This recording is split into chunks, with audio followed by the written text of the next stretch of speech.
Tieto koberčeky prekrývajú 100% podlahových ploch a 95% bočných ploch v celom vozidle. Sú to vlastne dva predné koberčeky. Prvý a druhý. A v tomto prípade, keďže sa jedná o Mercedes triedy S, ale je to Maybach, tak v druhej rade sedadiel je ešte panel. Tým pádom nevieme prekryť tunel, pretože je tam reálne panel. Preto sú taktiež aj zadné dve sedačky takto oddelené od seba. Hej.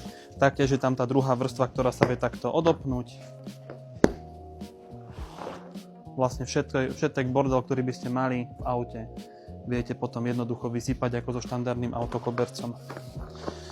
Dôležité je povedať, že áno, dokáže to aj obyčajný koberec, ale žiadny koberec nepôsobí tak luxusne ako tento tu.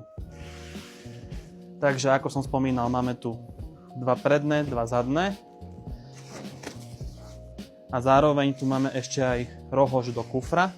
Nakoľko je v kufri chladnička, tak je tu ešte aj otvor na tú chladničku.